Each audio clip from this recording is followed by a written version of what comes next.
So growing up, I had a great love for stand-up comedy and had an obsession with stand-up comedians.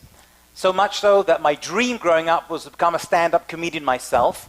I went to college and actually got a chance to get up on stage and perform, and actually paid a little bit of my way through college performing stand-up.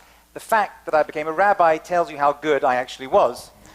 But there was one thing that always bothered me, and that was, why is it that so many comedians are Jewish?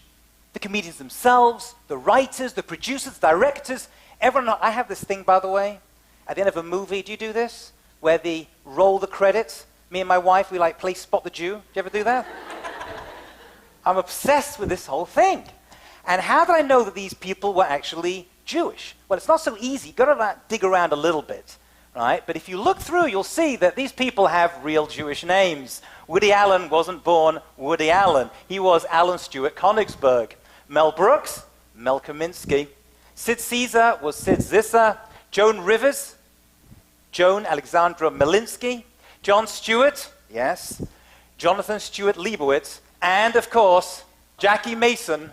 Jackie Mason was Yaakov Moshe Meza. I know you're all surprised to learn that Jackie Mason was Jewish, but he actually is.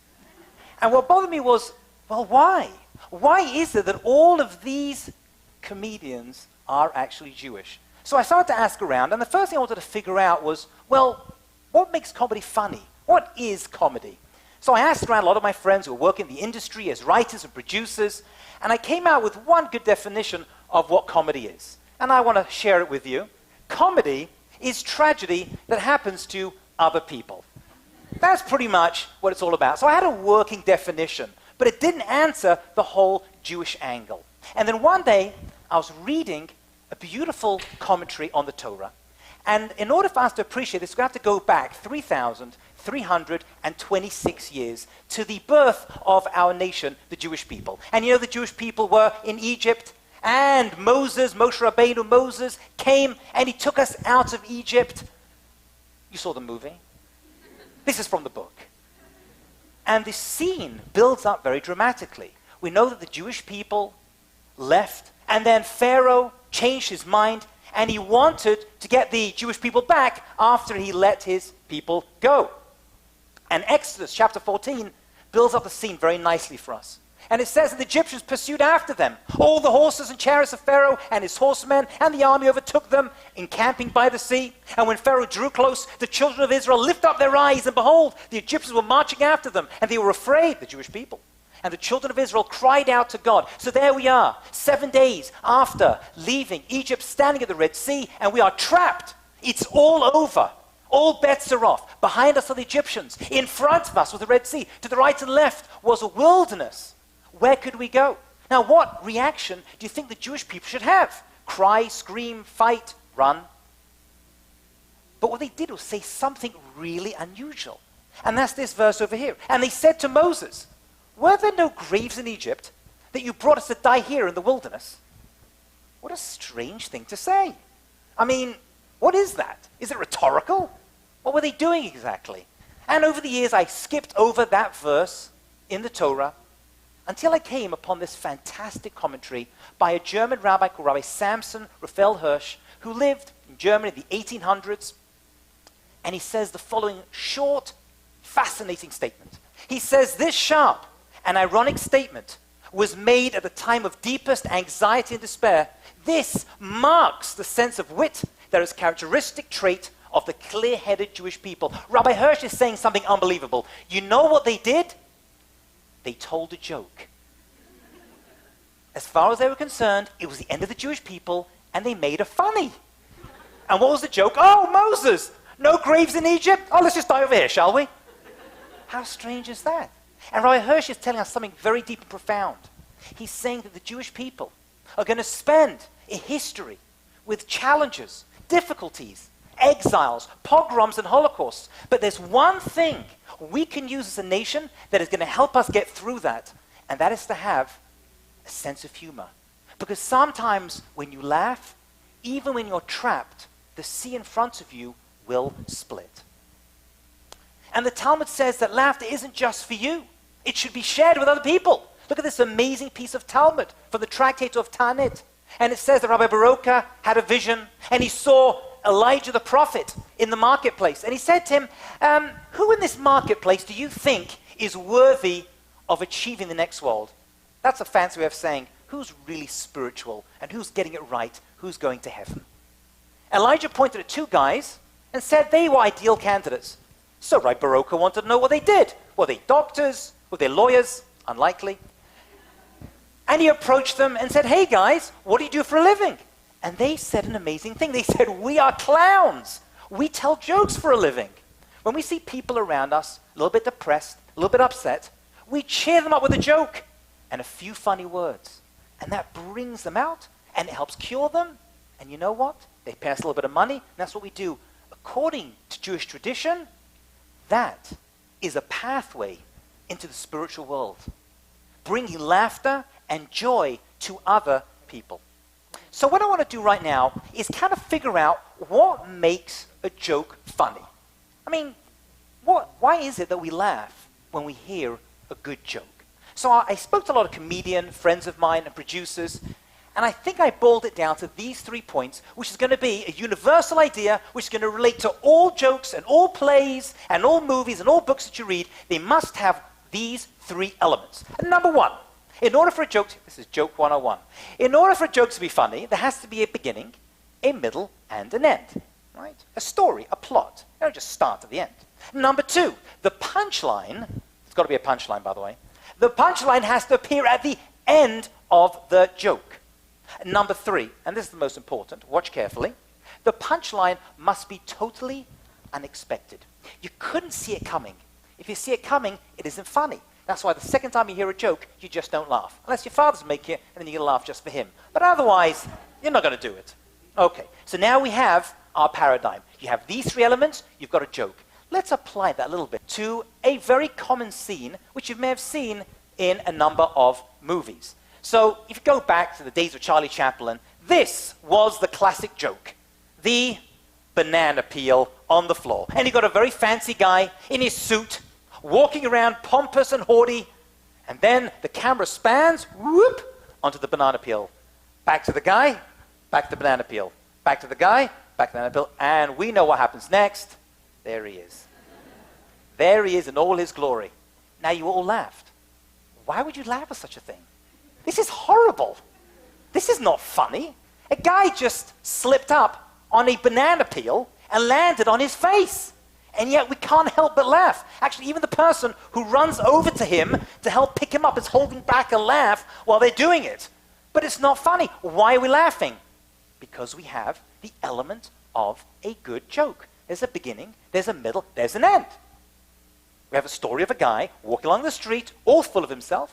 Then we see banana peel getting ready, and then the punchline, bang, the last place you expect to see a guy who's all fancily dressed is on the floor. And we laugh, even though it's not funny, because that's what a joke really is. I've got to tell you a couple of jokes. I heard one recently. My wife always accuses me of having ADD, and I say no, I have ADHD. ADD, as you know, stands for Attention Deficit Disorder. I believe I have attention deficit. Hey, donuts! Did you think about that one? Did you hear the one about the dyslexic devil worshipper? He sold his soul to Santa. Not so good. Okay. That's why I became a rabbi. Exactly. So we have the elements. Now let's apply the information we've got and put it into Jewish thought. First of all, let's go back to the first Jews, Abraham and Sarah. Now we know Abraham and Sarah had a lot of difficulty having children.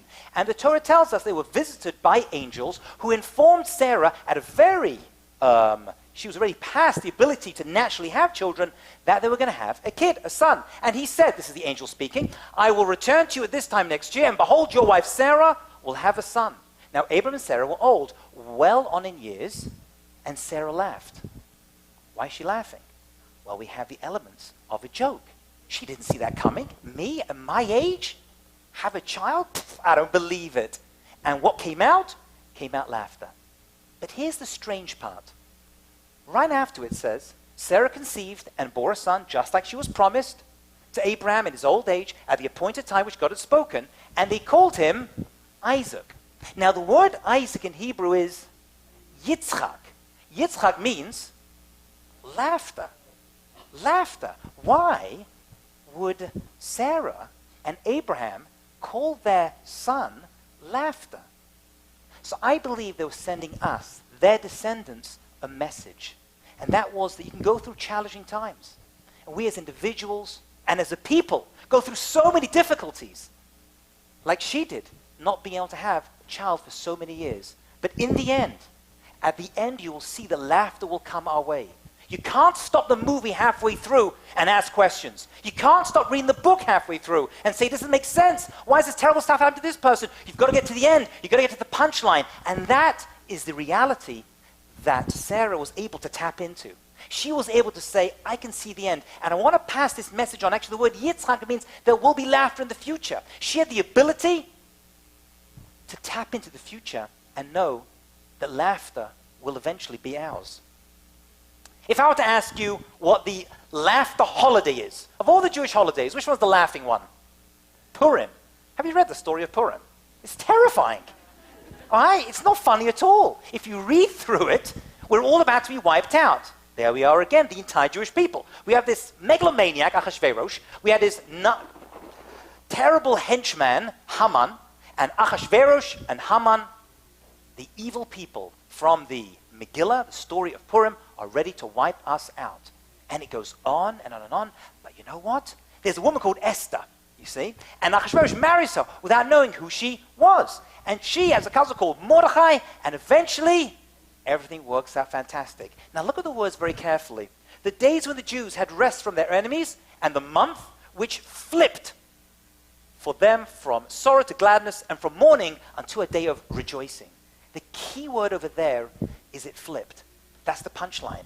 Who would have thought? Who would have thought that Esther was actually Jewish? I'm sure everyone said, yeah, we knew all along. They didn't. They had no idea. And it all turned around in a flash. When that flip happens, you know what comes out of us? Schok, laughter. That is what Sarah was talking about. Hold on, she said. Don't stop. We've got to keep going as a people, because in the end, the laughter will be ours. But you've got to wait to the last moment. You've got to read the last page of the book. You've got to see the final moments of the movie of Jewish history in order to appreciate it. The Talmud tells us, we're going to go further in Jewish history now, about the time of the destruction of the Second Temple.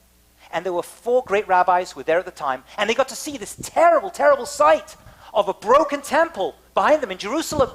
And the Talmud tells us, Rabbi Gamliel, Azar ben Azariah, Yeshua, and Rabbi Akiva were standing there, and they saw the destruction, and they all started crying, except Rabbi Akiva. What did Rabbi Akiva do? He burst out laughing. And they turned around to him and said, why are you laughing? And he turned around to them and said, in good Jewish fashion, question with a question, why are you crying? And he turned around and said, because the temple's destroyed. This temple that stood for hundreds of years, the epicenter of Jewish life. This is what we've been attached to. This has been our connection, our spiritual home. It's destroyed. And Rabbi Akiva says something to them which was unbelievable. And he wasn't just talking to them. He's talking to us, those people who read his words. And he said, you know what? I'm laughing. Because if those people, the Romans, who go against God and celebrate, because they were making a loud noise at the time, how much more will we laugh in the future days of the Third Temple? Rabbi Akiva was following in the tradition of his ancestors and passing down this message. And he laughed and said, you're not getting it, guys. You're halfway through the story.